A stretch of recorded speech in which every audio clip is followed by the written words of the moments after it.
Bonjour à toutes et à tous. Donc, c'est avec grand plaisir qu'on vous accueille pour la 3e année consécutive au Green Tech Forum. Cette année pour parler de l'impact des data centers et de répondre à la question comment réduire l'impact environnemental des data centers. On est très fiers d'avoir avec nous Sabrina Coulot de la société Viridien qui est en charge de l'impact environnemental des data centers de Viridien et qui vous expliquera justement le contexte de ce projet. Mais avant ça, évidemment, on va se présenter. Donc, qui sommes-nous? J'aime bien vous afficher cette image, puisque le matin, quand on part au boulot, on a un peu l'impression d'être comme ce monsieur, c'est-à-dire des débroussailleurs dans la jungle. Parce que, effectivement, la bonne nouvelle, c'est que sur la transition environnementale, on a maintenant tout un tas de réglementations, la CSRD, la taxonomie verte, donc ça c'est bien. Ça donne un cap, on a le même cap, toutes et tous, mais ce que nous disent nos clients, c'est qu'ils sont un peu perdus entre ce qui est obligatoire, ce qui est facultatif et surtout ce qui a de l'impact. Donc notre but, nous, ça va être de créer des sillons et surtout de faire en sorte que ces sillons ils soient les plus pertinents possibles par rapport à votre activité et vos ambitions. Donc on crée des sillons sur 4 domaines. Le principal, c'est celui du Green Tech Forum, celui d'aujourd'hui, le numérique responsable. Pour l'histoire, effectivement, on a démarré il y a plusieurs années sur la partie impact des softwares, des logiciels, puisqu'on a dans nos équipes des informaticiens et des développeurs. Et donc, pour ceux qui nous suivent un peu, il y a 2 ans, on faisait le retour d'expérience des ACV dans le secteur bancaire sur un moteur de paiement instantané, un outil de gestion des liquidités, un outil de signature électronique en ligne et un outil de gestion des clients, des contrats clients corporate. Et donc depuis, on intervient maintenant sur la partie aussi data center et on forme aussi sur la partie éco-conception de services numériques, puisqu'on est partenaire du collectif Green IT créé par Frédéric Bordage. Et puis, je passe rapidement sur les 3 autres offres, mais effectivement, il y a une autre branche forte, c'est la partie QSE, puisqu'on a des formateurs et des auditeurs qui, du coup, auditent et forment depuis plus de 10 ans sur les normes ISO 14001, 9001, la gestion des déchets, le droit environnemental et l'économie circulaire. Sur la partie RSE, on fait des audits par rapport à EcoVadis et au label Positive Company. Et effectivement, on fait de la mesure et de la CV au-delà de la partie IT, pour étendre effectivement notre impact. Donc voilà, nous sommes des débroussailles dans la jungle. On précise effectivement qu'on est pacifique et responsable, l'idée étant de ne pas déforester. Donc moi, je suis en charge de Consultis Environnement et derrière moi, il y a aussi toute une équipe de choc qui permet de rendre tout ça possible. Et donc le contexte de ce projet, pour ça, je vais du coup passer la main à Sabrina, qui va vous expliquer ce contexte. Merci Timothée. Donc effectivement, nous on a eu besoin de débroussailleurs de la jungle et c'est pour ça qu'on a fait appel à Consultis. Mais avant de vous expliquer pourquoi on en est arrivé à les appeler, je vais vous expliquer qui on est. Donc moi je suis la responsable environnement des data centers de Viridien. Viridien, c'est le leader mondial en technologie et en calcul scientifique de haute performance qui est spécialisé dans les sciences de la Terre, sciences de la data, qui fait de la surveillance, de la détection. Et donc, en fait, pour être un petit peu plus clair, on a plusieurs business lines. L'une d'elles, et c'est la principale, c'est notre client interne qui s'appelle Géosciences et en fait qui prend des commandes pour vendre des images de la couche terrestre. Pour pouvoir vendre ces images de la couche terrestre, c'est les photos qu'on voit juste en dessous, on a besoin de faire du calcul de haute performance, ce qui est une des vraies valeurs ajoutées de notre entreprise. Une fois qu'on a récupéré ces images, on les met dans notre bibliothèque interne qui s'appelle Earth Data pour les vendre à d'autres clients. Pour pouvoir récupérer ces imageries de la couche terrestre, on a nos équipementiers qui sont Sercel, c'est aussi une marque qui fabrique des ondes sismiques, enfin des produits qui permettent de faire des ondes sismiques, qui récupèrent de la data, qui nous permettent ensuite de l'analyser cette data pour après diffuser cette image. Et comme le secteur évolue et qu'on a une vraie expertise sur différents domaines, on s'est dit qu'on allait se diversifier. Et donc, en se basant et en s'appuyant sur notre technologie, notre expertise, on a développé depuis quelques années en fait 3 nouvelles business lines. L'une d'elles, c'est d'être capable de voir sur ces images terrestres en fait quels sont les puits de carbone. La deuxième, c'est évidemment tout ce qui va concerner le calcul de haute performance, et c'est la business line à laquelle j'appartiens et qui a lancé toute la démarche avec nos data centers auprès de Consultis. Et la dernière, c'est d'être capable de faire du monitoring d'infrastructures, comme des rails de train par exemple. Et donc, rentrons vite dans le vif du sujet, parce que c'est pour ça que vous êtes là, évidemment. Donc, comme vous le savez, on ne va rien vous apprendre, le monde change. Nous avons le changement climatique qui a de plus en plus de conséquences, l'augmentation de la demande d'énergie, et on a évidemment le numérique qui s'accélère de plus en plus. Donc, il faut être capable de se transformer. Comment on se transforme? Comment on prend en charge tout ça? Nous, on a pu profiter d'un contexte qui était plutôt favorable. Déjà, on a notre groupe aujourd'hui qui est très investi sur le sujet, qui a une vraie campagne ESG avec des objectifs ESG très forts au niveau du groupe sur lequel on compte évidemment. On a une réglementation qui est très favorable avec tout ce qui va concerner la CSRD et la taxonomie par exemple. On a aussi des attentes très fortes de la part de nos clients qui nous poussent et qui nous challengent à aller plus loin chaque jour, et c'est aussi pour ça qu'il faut que on ait une démarche structurée pour nous permettre de correctement communiquer, de correctement nous améliorer, et évidemment nos investisseurs qui nous oblige et qui nous demande d'être très performants d'un point de vue environnemental. Donc, quand je suis arrivée, on a construit une démarche très structurée pour essayer d'aller plus loin sur la partie environnementale. Donc, d'entrée de jeu, ça faisait plusieurs années qu'on suivait le PUE. Pour ceux qui ne savent pas ce que c'est un KPI propre au data center qui permet de calculer la performance énergétique du data center par rapport à la consommation énergétique de l'IT. Donc j'ai mis un cadre, il a un seul outil pour tout le monde pour pouvoir correctement le suivre et savoir un peu comment on allait s'améliorer. La base du KPI, c'est qu'au moins on sait d'où on part et donc on sait comment on peut s'améliorer et se fixer des objectifs. Donc c'est pour ça qu'on en a lancé un deuxième courant mars qui est le WIE qui permet de suivre la consommation d'eau. Et enfin, la plus structurante et celle avec laquelle on a créé un vrai partenariat avec Consultis, c'est ce qui est affiché sur ma droite. Donc ça s'est segmenté en 2 parties. On avait d'un côté nos data centers et d'un côté un produit en R&D qui nous permet, qui sont à l'intérieur de notre data center pour être plus performants énergétiquement. Sur la partie data center, nous, on voulait faire les choses bien et on voulait que ça se sache. Donc on a fait le choix d'obtenir le label Code of Conduct sur la partie Energy Efficiency qui est proposé par la Commission européenne dans un premier temps. Ensuite, après ce label, on voulait vraiment avoir une démarche globale de notre approche et c'est pour ça qu'on a fait le choix de faire une analyse de cycle de vie. N'ayez pas peur des acronymes, Timothée vous expliquera absolument tout un détail après, ce sera beaucoup plus clair. Et pour ne pas... en général, on a tendance à parler d'un bilan carbone, par exemple. Nous, on voulait vraiment avoir une approche globale. Donc, en plus de l'analyse de cycle de vie qui va s'arrêter sur la chaîne de valeur de notre entreprise, nous, on a fait un bilan carbone qui va, elle, s'attacher plus sur la partie organisation. Parallèlement à ça, on va faire aussi l'ACV, donc l'analyse de cycle de vie de notre produit en R&D. Et en fait, tout ça, mis bout à bout, va nous permettre de développer une calculette carbone qui est à destination de nos clients. Comme ça, si un de nos clients veut prendre 1, 2, 3 serveurs dans l'un de nos 3 data centers, on sera en capacité de leur communiquer en fait leur équivalent carbone qu'ils consomment en nous choisissant nous. Le double avantage d'avoir adopté cette démarche, c'est que ça nous permettait, et ça va nous permettre, parce qu'on est encore en cours et en train de mener tous ces projets, ça nous permettait de faire la cartographie de l'ensemble des datas qu'on avait à disposition et l'ensemble des process. Parce que quand on arrive quelque part, ce qui est important, c'est vraiment de faire un état des lieux de tout ce qu'on a. Il faut savoir d'où on part pour savoir où est-ce qu'on veut aller.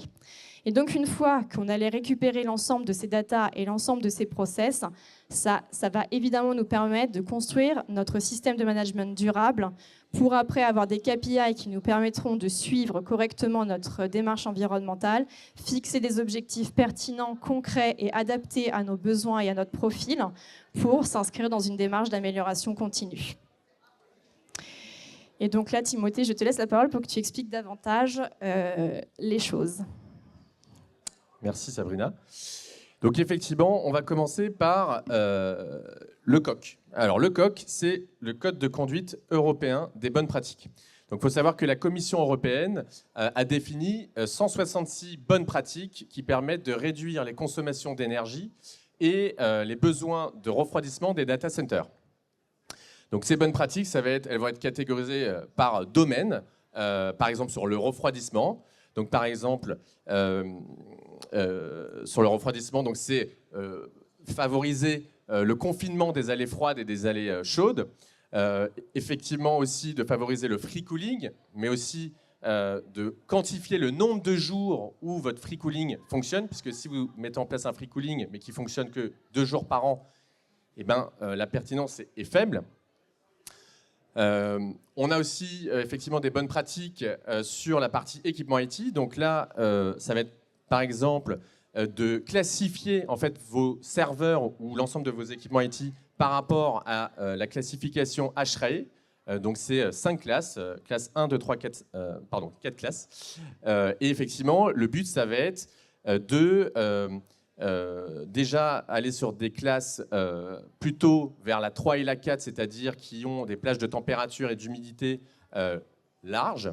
Et si vous avez des classes 1, qui ont des serveurs qui ont des plages de température et d'humidité strictes, il va falloir en fait créer des zones, les segmenter dans votre data center et créer des zones environnementales dans votre data center selon ces plages, selon ces classes HRAE. Vous avez également sur la partie des bonnes pratiques, sur la partie énergie, et donc là ça va être tout ce qui est alimenter votre data center avec des énergies renouvelables, mais aussi, si vous le pouvez, produire de l'énergie sur votre site avec évidemment des énergies renouvelables. Sur la partie management, les bonnes pratiques, on va retrouver tout ce qui va être gouvernance, donc avoir un comité de décision interdisciplinaire, donc avec l'ensemble des représentants de votre data center. Est-ce que vous avez un planning de formation environnementale? Est-ce que vous avez identifié les personnes qui doivent suivre ces formations environnementales de façon potentiellement obligatoire? Sur le monitoring, on est sur, est-ce que vous avez par exemple des PDU qui vous permettent de collecter des données sur les consommations d'énergie et les températures de l'ensemble de vos équipements? Sur la partie building, on est sur des bonnes pratiques structurantes. Est-ce que vous avez localisé votre data center dans une zone qui est avec des températures extérieures plutôt faibles, donc froides, fraîches? Est-ce que votre data center est localisé dans une zone avec un taux d'humidité plutôt faible, etc.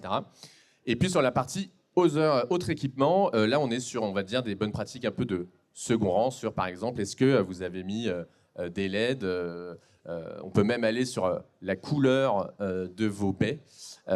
Donc voilà, on va dans un niveau de détail assez poussé. Donc là, le but du code de conduite, c'est d'assurer déjà à vos clients que vous respectez des bonnes pratiques qui sont reconnues et officielles, définies par la Commission européenne, et puis d'avoir ce tampon parce que vous allez devenir signataire du code de conduite européen.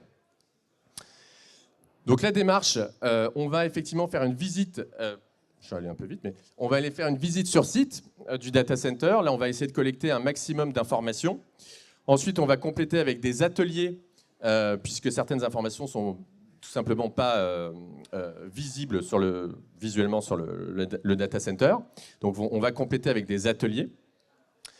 Et puis on va effectivement créer un rapport qu'on va envoyer à la Commission européenne pour devenir signataire de ce code de conduite. Et en plus, on fait ça en limitant l'impact carbone de ce projet, puisque le but, là, ça a été effectivement de limiter notre impact carbone. Donc, par exemple, on a visité tous les data centers accessibles en train, et celui aux États-Unis, on a fait une visite virtuelle pour être cohérent dans notre démarche. Mais, alors, le code de conduite, c'est très puissant, mais c'est aussi 69 colonnes et 240 lignes. Donc, on peut le dire, c'est un petit peu une usine à gaz. Et donc, le but, ça va être de vraiment simplifier le travail pour nos clients. Et donc, le but, là, ça va être que cette expérience code de conduite ne soit pas vécue comme démotivant par les équipes. Et donc, notre rôle, là, ça va être de simplifier énormément. On fait effectivement des ateliers assez rapides. On va nous travailler en back-office pour compléter le fichier. Et en sortie, surtout, on n'inonde pas de centaines de bonnes pratiques. Surtout en l'occurrence, là, quand on est sur 3 data centers, vous multipliez 160 x 3, vous êtes à des centaines de bonnes pratiques. Donc, en sortie, on a un devoir de consolidation avec, en l'occurrence là, 5 KPI, donc facile à suivre, et 10 actions prioritaires qui sont soit transverses pour les 3 sites, soit détaillées par site. Donc, quand je parle de site, c'est par data center. Et surtout, on les catégorise en quick win avec un faible effort ou des actions plus d'innovation sur du long terme. Donc ça, c'était le code de conduite. Ensuite, vous avez effectivement l'analyse de cycle de vie. L'analyse de cycle de vie, là, le but, ça va être d'éviter les transferts de pollution, puisque si vous réduisez de 20% les émissions de CO2 de votre data center, mais que vous explosez les consommations de ressources naturelles, vous avez fait un transfert de pollution. Donc la grande force de la CV, ça va être d'être en multicritères. Il y a au total 16 critères qui sont définis par la Commission européenne. Donc vous les avez, notamment l'acidification des sols, l'épuisement des ressources minérales, l'usage des terres, l'eau, la destruction de la couche d'ozone. Il y en a 16 au total qui vous permettent d'avoir... c'est l'ACV, c'est la façon la plus complète de mesurer l'empreinte environnementale déjà de tout produit ou service numérique, mais également d'un data center. La spécificité pour un data center et de l'analyse de cycle de vie, c'est que l'ACV, ça a une dimension fonctionnelle. Voilà. Il y a une notion d'unité fonctionnelle. Donc, on ne vous donne pas juste une mesure de votre data center, c'est tant de CO2 ou tant de litres d'eau. On va décortiquer ça par notion de fonctionnalité. Il y a 11 unités fonctionnelles. Un data center, c'est 11 unités fonctionnelles. Donc, par exemple, ça va être une unité fonctionnelle d'un data center, ça va être faire tourner un calcul de HPC, par exemple, de haute volumétrie de données, pendant 1 heure. Voilà, ça peut être une unité fonctionnelle. Et donc, il y en a 11 au total.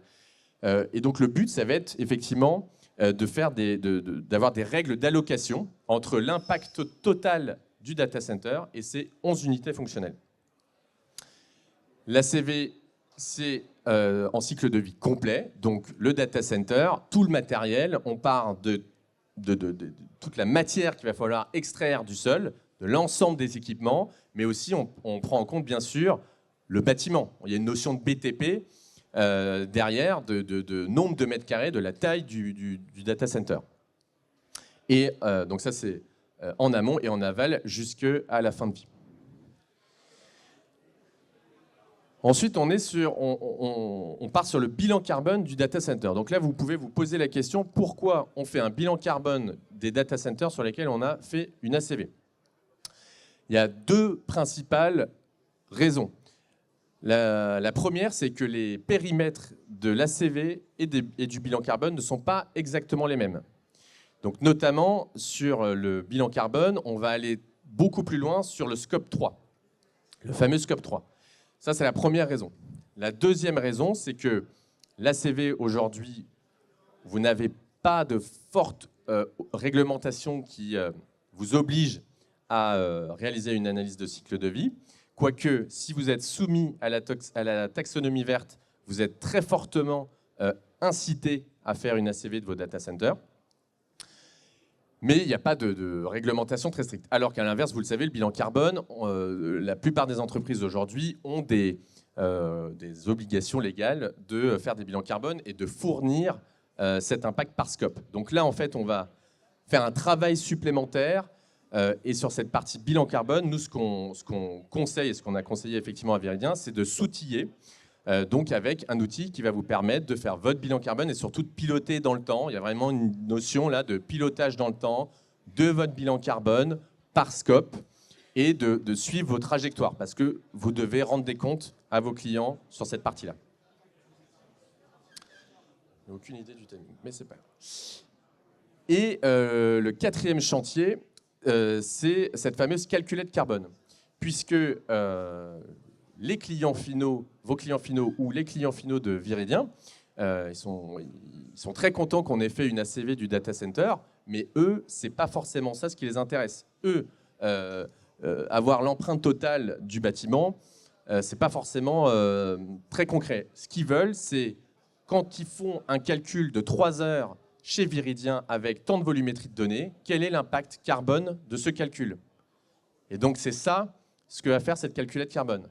Et le point de départ de la calculette carbone, on ne peut pas le faire unitairement. Il y a besoin, pour être exhaustif dans l'impact, de partir de l'ACV du data center.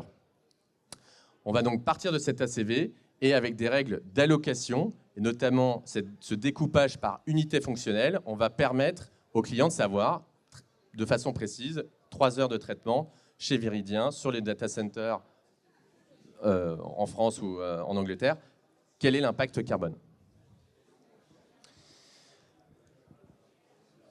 Donc ça, c'est les différents chantiers qu'on a menés ou qui sont en cours chez Viridien. Alors, on s'est dit ensuite avec Sabrina, on s'est posé les questions, mais qu'est-ce qui fait que... quels sont les facteurs clés finalement de succès de cette démarche pour réduire l'empreinte environnementale des data centers? Et je te passe la main. Merci. Donc effectivement, c'est important quand même d'essayer de s'appuyer sur ce qui va nous aider à mettre en place une démarche environnementale telle que celle-ci. Donc évidemment, ça commence par l'engagement de la direction. Sans engagement de la direction, c'est plus difficile ou plus long de faire quelque chose. Avec l'engagement de la direction, on va plus vite et plus loin, et ça a clairement été notre cas parce qu'on peut bénéficier de cet engouement et de cet enthousiasme autour de ce sujet. Ensuite, il y a la sensibilisation des équipes, parce que c'est difficile de motiver des gens à remplir un tableau, comme vous avez vu par exemple sur le coq, de trouver ça fun et enthousiasmant. Donc si on ne leur explique pas quel est l'intérêt et on n'y donne pas du sens, c'est plus compliqué de les mobiliser jusqu'à la fin. Surtout que, comme vous avez pu le constater, on en avait plusieurs des projets, donc il fallait mobiliser longtemps les collaborateurs. Et donc évidemment, pour les mobiliser jusqu'au bout, et c'est important qu'ils fassent partie prenante intégrante du projet, parce qu'ils sont là pour collecter, c'est eux aussi le facteur clé de succès, c'est eux, parce que c'est grâce à eux qu'on a de la donnée. Et donc c'est important de les mobiliser jusqu'à la fin en leur présentant le résultat final, parce qu'ils y ont largement contribué. Et donc voilà, ça paraît anecdotique, mais c'est hyper important. Et enfin, je dirais la confiance envers les équipes, parce qu'elles font le travail, plus on va les fliquer et on les surveiller, et je pense que moins elles auront envie d'y aller, ça va paraître comme quelque chose de contraignant, alors que ce n'est pas l'idée, il faut que ça crée des opportunités par la suite. Se faire confiance aussi dans le choix du partenaire, parce que c'est important de pouvoir communiquer en toute transparence, ça permet au projet d'avancer plus vite et bien mieux, se sentir en confiance et pouvoir discuter ouvertement pour pouvoir bien s'améliorer. Et quand on fait ce type de projet, il faut se remettre en question. Donc voilà, c'est important de se sentir en confiance. On s'est dit aussi côté Consultis, ce qui est tombé un peu comme un cadeau, c'est le fait que Sabrina et Viridien ont fait une démarche globale. C'est plutôt rare, c'est-à-dire que souvent on a soit un bout d'ACV ou alors un bout de calculette ou un bout de bonne pratique. Donc là, on a une démarche qui est globale, des bonnes pratiques, des tampons officiels, du multicritère, du macro, mais du micro aussi avec cette calculette. Et donc ça apporte énormément de cohérence sur ce qu'on va sortir en recommandation. On croit beaucoup aussi dans le fait d'avoir une seule équipe, c'est-à-dire que et Viridien et Consultis, finalement, on est du même côté et qu'on sait très bien à l'avance qu'on va avoir des changements, des choses qui n'étaient pas prévues. Et donc notre rôle, ça va être de s'adapter et de réfléchir, de gérer ces évolutions en bonne intelligence.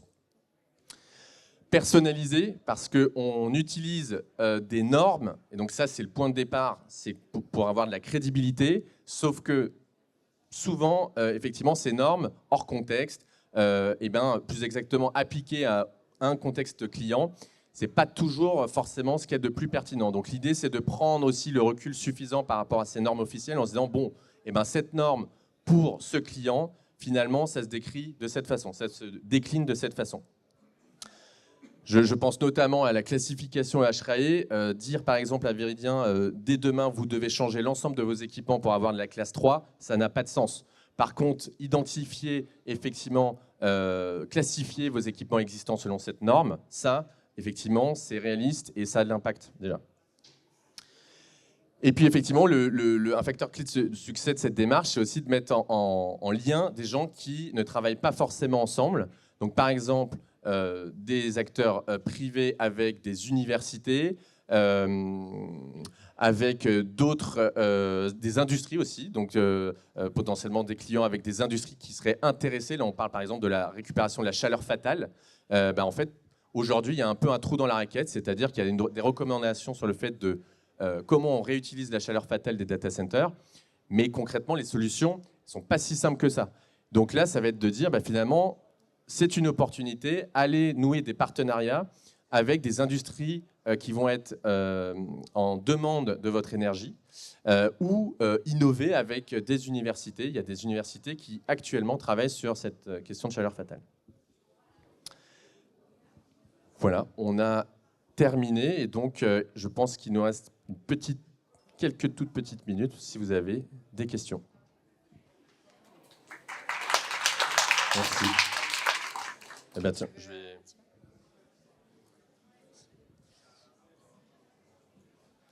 Merci pour la présentation. J'ai 3 questions, mais très rapides. La première, c'est en parlant des 11 UF, je crois comprendre que vous êtes basé sur le PCR Cloud et le data center de l'ADEME. Confirmation? Okay. Oui, je confirme, effectivement. Les 11 unités fonctionnelles des data centers. Alors, il y a pas mal de sujets où c'est pas forcément... pour d'autres sujets, je parle du bilan carbone, etc., pas forcément encore bien cadré, bien clair, etc. Mais heureusement, sur la partie ACV Data Center, c'est très cadré. Vous avez le PCR de l'ADEME qui vous dit exactement les 11 unités fonctionnelles. Et, voilà. Mais qui n'est pas fini. Qui n'est pas fini, mais qui est quand même une... Oui.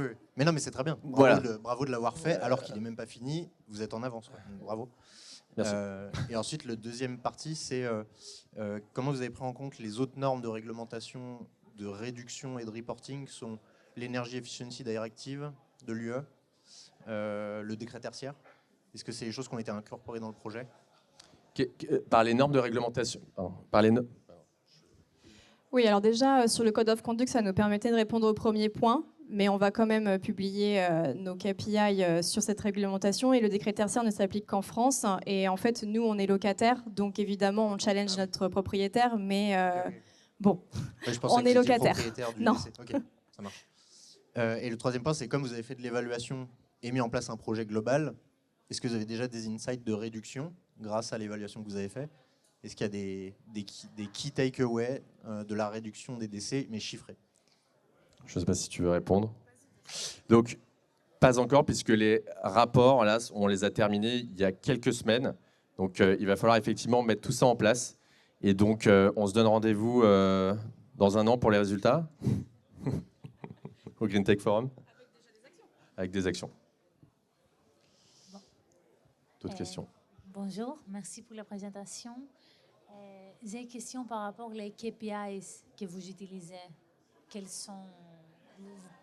Je m'intéresse beaucoup à prendre plus de détails par rapport aux KPIs que vous utilisez. Alors, vous parlez des KPI côté ce que suit Viridien ou ce que nous, on a proposé, notamment sur le code de conduite? Qu'est-ce que vous proposez par rapport aussi les COC? Vous avez parlé pour 5 KPIs. Oui, voilà, ceux-là. En fait, les KPI, ça va être notamment, effectivement, le taux de bonnes pratiques respectées par data center, entre les optionnels et les obligatoires, par domaine d'activité, le pourcentage d'actions à réaliser par domaine d'activité pour prioriser les actions. Et on croise ça, donc là on est plutôt sur du quantitatif, et ensuite on va croiser ça avec la valeur, puisque chaque bonne pratique a une valeur entre 1 à 5 points de valeur. Et donc le but c'est de dire, ok, vous avez potentiellement 10 bonnes pratiques à mettre en place sur le refroidissement. On va vérifier que c'est là où vous allez gagner un maximum de points aussi, par rapport au nombre de valeurs. Donc le nombre de points de valeur à aller chercher par domaine d'activité. Domaine d'activité, c'est donc cooling, power, IT, equipment. Oui, oui. Ok, merci.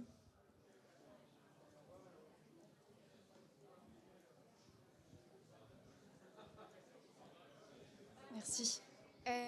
Par rapport à la calculette carbone que vous avez mise à disposition, je ne sais pas à quel point c'est récent comme initiative, mais je voulais savoir si vous aviez déjà des chiffres ou des remontées sur son utilité par rapport à vos clients. Est-ce que ce n'est pas quelque chose qui peut faire peur parfois aussi, ou au contraire, est-ce que c'est quelque chose qui est très utilisé et qui était très demandé? Sur la partie demande, je laisserai peut-être Sabrina répondre. Sur la partie, en tout cas, est-ce qu'elle est réalisée? Elle est en cours de réalisation. Donc, est-ce que on espère que les clients seront friands de ça? Est-ce que ça leur fait peur? Je ne pense pas, puisqu'ils sont plutôt demandeurs. Oui, et eux-mêmes ont des exigences réglementaires à appliquer, en fait, et ils nous demandent de leur communiquer leur consommation carbone en venant chez nous. Donc, non, ça les effraie pas. Au contraire, ils sont très en attente. Et puis, par exemple, on a un marché sur lequel on répond par appel d'offres, et c'est typiquement le genre de choses qui est demandé. Donc, au contraire, ils sont friands. Ça devient même, effectivement... à minima, peut-être un différenciateur, mais même finalement mandatory pour garder le client. Bonjour, merci beaucoup pour cette présentation, c'était super clair. Juste petite question par rapport à l'articulation entre la stratégie, on va dire, plus de décarbonation donc, et l'analyse en cycle de vie. Parce que je vois dans pas mal de cas, l'enjeu de la mesure d'impact carbone, elle a été initiée avant de se pencher sur les autres types d'impacts environnementaux et ou sociaux. Comment tu concilies justement une potentielle démarche de décarbonation qui a été initiée avec ensuite ces nouveaux critères qui apparaissent? Est-ce que c'est parfois contradictoire avec du coup du report de pollution, ou comment tu le gères Là, le point, c'est que, tu me dis si je te laisserai compléter, mais le point, c'est qu'effectivement, le groupe Viridien a déjà fait un bilan carbone au global de son activité. Donc, ça, effectivement, il y a un existant. Mais comme souvent sur des très gros groupes, ces bilans carbone, ils sont très macro. Et donc, au niveau de HPC, qui est la partie data center, on n'a pas assez de précision et surtout, on ne sait pas, il n'y a pas d'action. Enfin, je veux dire, il n'y a pas de granularité qui permette d'aller suffisamment dans le détail sur le plan d'action. Donc, en fait, dans l'ordre, l'ACV là a été fait avant le bilan carbone. On est en train de réaliser l'ACV et le bilan carbone va arriver après. Oui, c'est donc plus logique dans ce sens finalement. Mais... Voilà, c'est pour ça que finalement, ce qui a été souhaité, c'est quand même que la base, les décisions soient prises en multicritères. Le bilan carbone, en fait, il vient en plus pour répondre aux attentes des clients qui veulent cette répartition par scope. Mais là, les décisions vont plutôt être prises... Enfin, je te laisse, pardon. Non, mais tu as très bien tout dit, Timothée. En fait, nous, ce qu'on voulait vraiment, c'est avoir une démarche globale, intelligente, qui nous permet d'éviter le transfert de pollution. Parce que c'est vrai que généralement, on a tendance à s'occuper que d'un point, et nous, on a eu la chance et l'opportunité de pouvoir traiter l'ensemble des sujets. Donc évidemment, là, on est aux prémices de notre démarche, on est en train de poser les fondations. Là, l'analyse, elle est en cours, on va recevoir le rapport courant novembre, début décembre, le bilan carbone va se lancer, là, on va avoir aussi pareil les résultats à la fin de l'année. Et en fait, le fait de juxtaposer ces deux démarches va nous permettre d'avoir un plan d'action extrêmement complet, mais finalement où chacune des actions ne va pas venir court-circuiter une autre, mais dans un sens défavorable en fait. Donc voilà. Et du coup, ça viendra répondre à la trajectoire de décarbonation, plus le non-impact sur les autres plans multicritères. Okay, super, merci beaucoup. Et ouais, juste dernière petite question.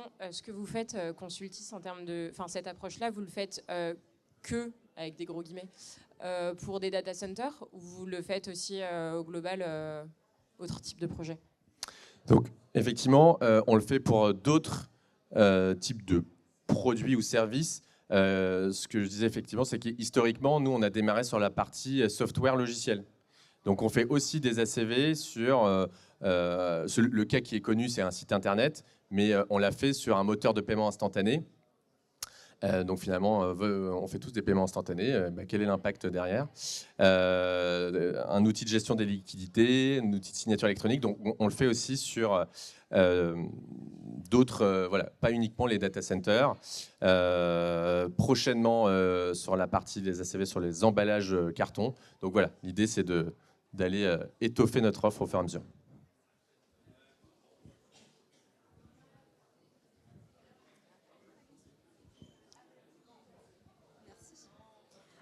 Est-ce que vous avez des ACV qui sont accessibles et qu'on peut en fait consulter directement peut-être sur votre site ou autre part?